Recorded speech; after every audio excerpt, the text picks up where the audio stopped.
Joining us today on Bucko Banter is infielder for the Bradenton Marauders, Ethan Lege. You're listening to the Bucko Banter podcast, brought to you by the Just Baseball Media Network. Cue the music. Rockin' 101, she compliment my taste. Whiskey in my lemonade, cause I like the way it tastes. Best seats at the Pirates game, they let me run the base. Yeah, my time is like my money, cause I can't afford to waste. Wifey is a lawyer, take my date to my dates. Order steak by the plate, send in case after case. Run my race at my pace, clear the grass of the snake.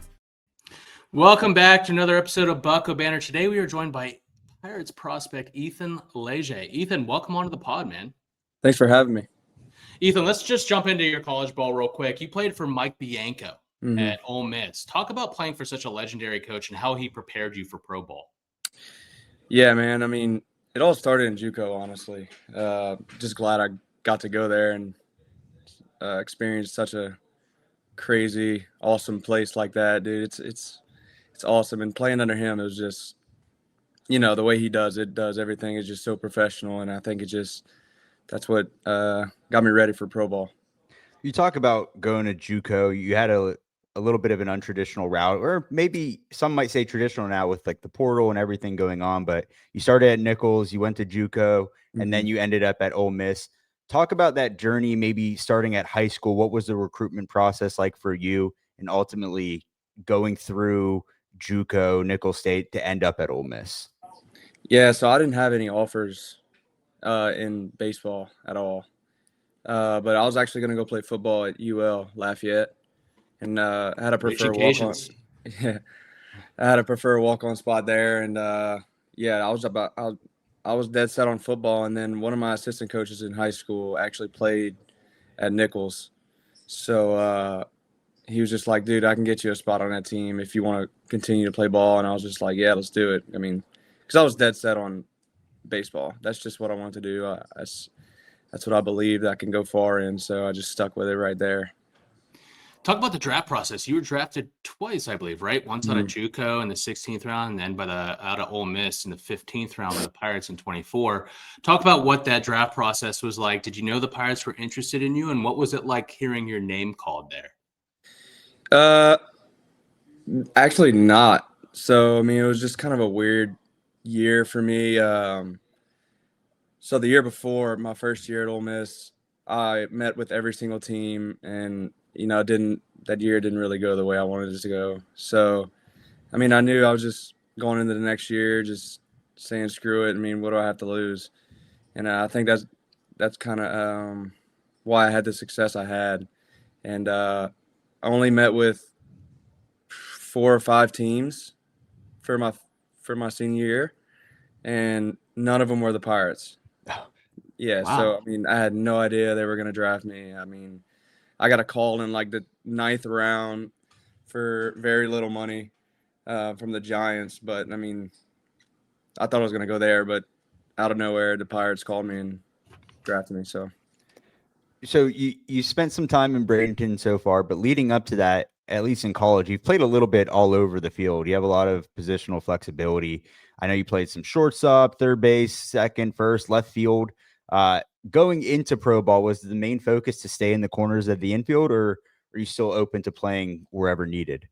Yeah, wherever needed, for sure. I mean, they tried to work me at catcher. They sent me to catching camp last year, and I kind of started to like it. And I don't know about this year, so we'll see. But yeah, dude, I mean, I played a lot of first this year for the first time, and I really enjoyed it, actually. I think I had one of the better years of my whole career in the field. I just felt comfortable. So wherever they need me, I mean, I'm down to play. I think that's really important, especially with this regime here with the Pirates. I think they really target guys that can play everywhere and have that flexibility. So having that just brings more value to your game if you're able to play wherever. What was the biggest transition for you going from college ball to pro ball? I would say, gosh, it's kind of hard to say, but just a lot of stuff's on your own, in college, you have scheduled times that you have to work out with the team, and you have to hit with the team at a certain time. And then you get to pro ball, you have your own schedule. So you have your own workout time, just because everything's different. it's on your body. Like your body's different than everybody else's. So I'll just say more on a personal thing for pro ball. I mean, what's the difference going from, I mean, college ball is so advanced nowadays. Like guys are throwing mid 90s just Mm. about everywhere, especially the SEC.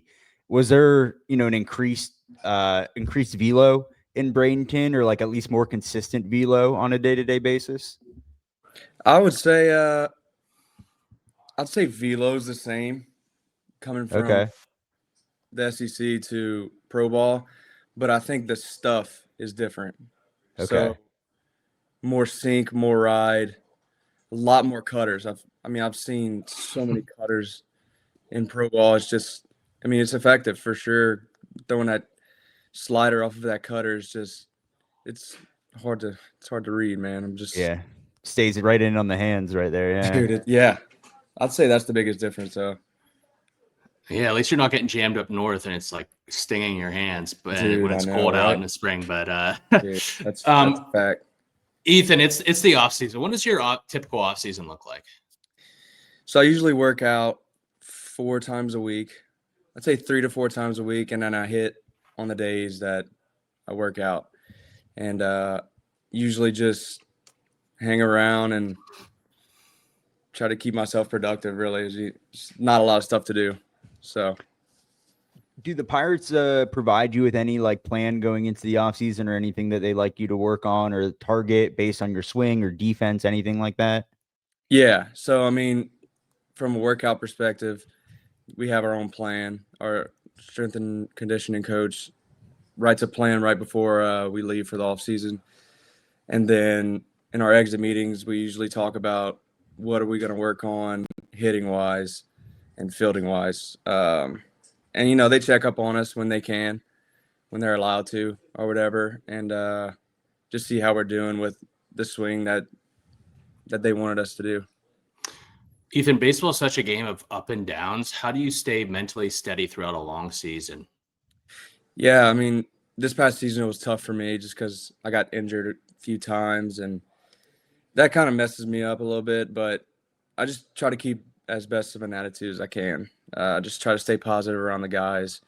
Sometimes it's going to get frustrating, but don't let that wear off on other teammates. And because a guy like me, I try to keep the dugout kind of lit.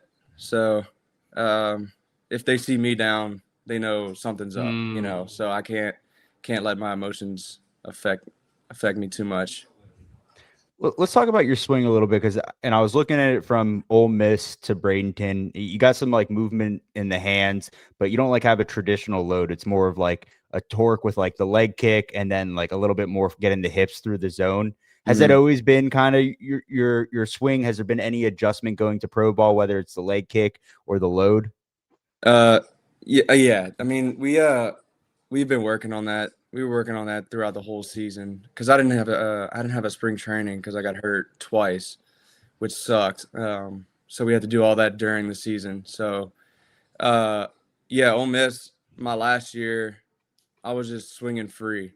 I was way off the plate, and then hitting everything. I felt like I was barreling everything. So I tried to do that during my first year at pro ball, and it wasn't really wasn't really having success. So we were just working on things and just mostly staying on that back foot.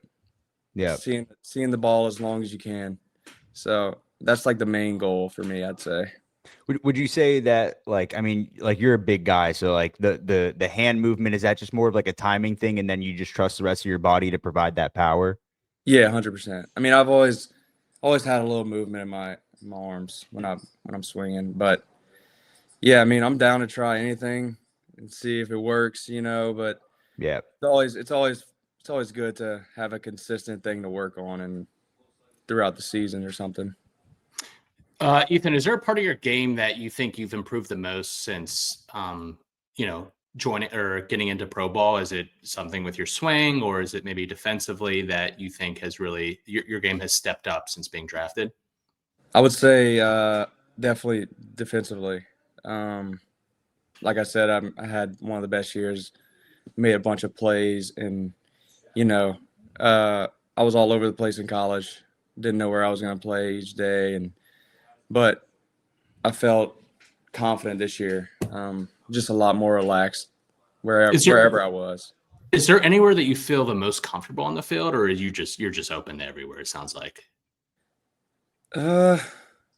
Honestly, like outfield is probably the easiest, but third and first, you're in the action, Yeah. I love action. I love to make plays and stuff. So you talk about keeping the dugout lit, and I love that. Like, we just had Callan Moss on the pod, who was just brought in to Greensboro, and he's talking about like bringing the juice every day. And I like guys that, it's a hard game as it is, and you got to go out there every single day. And some days, like, you just don't have it, right? And like keeping that same mentality is important. So my question to you is, is there anything you do to like keep that up? Is there like what's the walkout music? What are we listening to on a daily basis? Like, what gets you working to get to the field? Yeah, I mean, I like house music, EDM, stuff that gets me lit, honestly, rap. And I remember me and Connor Griffin, before every game, we would go in the hot tub and cold tub and bring the big old speaker and try to get as crunk as possible for the game. I think there's value to having that guy in the clubhouse too. Like you Mm-hmm. look at the Dodgers with like Kike Hernandez. Like, he's not going to blow up the stat sheet every game, maybe, but like he brings the energy every game. And I think he brings the juice for sure, and he makes the plays, and he'll play wherever you want him to. And I think there's something that's, it's hard to quantify, like the value that he brings to that team. Mm-hmm. Ethan, we ask this to every guy we bring on here, especially on the Down the Farm episode. Is there someone that you've played with, position player or pitcher, that has wowed you? And I'm gonna challenge you to pick someone outside of Connor Griffin, because that's the obvious choice. And before you answer that, I'm gonna let you know that David Matoma was on last week, and he said you. Really? So any comment there too? I mean, that was my roommate last year. Okay. That was my boy, man. I mean, he's awesome. He's amazing. He's the man. Yeah. He was my roommate this past year. So we got really close. I mean, I brought him to the field every single day. And rooming with somebody from Africa is different, let me tell you. But we got really close. He's such a good dude. He's 19 years old. He throws 100. Yeah. That definitely, and he's maybe 165, 170. Yeah, I mean, he hasn't even filled out yet. That's just God-given arm. That definitely wowed me. But the thing that wowed me the most was Tony Blanco's power. Yeah, for sure. That's just something you don't see every day. I've played with one guy before that had similar juice to him, Kemp Alderman. Oh, Ole Miss, yeah. Yeah. But Tony Blanco got him beat, I guarantee you. Because with a wood bat, hitting balls over 120, like that's different. That's not right. Like, I've never seen that in my life. Well, the first time we saw him in person, I'm like, I can't believe this is a human being, dude. This guy is massive. He's crazy. He's like 19 playing low A right now. He's 6'7", 250. I don't know. Like 6'7", 280. Yeah. Hitting balls. I mean, his batting practice is just the craziest thing you'll see on a baseball field. It's just amazing to watch. It's so fun. Yeah, he's a dog for sure. Ethan, before we let you go here, we ask this to everybody as well. If Pirates fans are just getting to know you right now, what type of player are they getting in Ethan Lege? You're getting the energetic one. You're getting the guy that's going to get everybody circled around him and try to get him as lit as possible. I'm going to play my tail off every game and hopefully put up some good stats, to get up there. Man. So. Absolutely. Ethan, thanks for joining us, man. I can't wait to see this energy on the field myself. We're going to be down in spring training, so hopefully get to see you there, and excited to continue watching your development, and wish you the best, man. I appreciate y'all. Thank y'all for having me, for real. Best seats at the Pirates game, they let me run the base. Yeah, my time is like my money, cause I can't afford to waste. Wifey is a lawyer, take my date to my dates, or the steak by the plates. And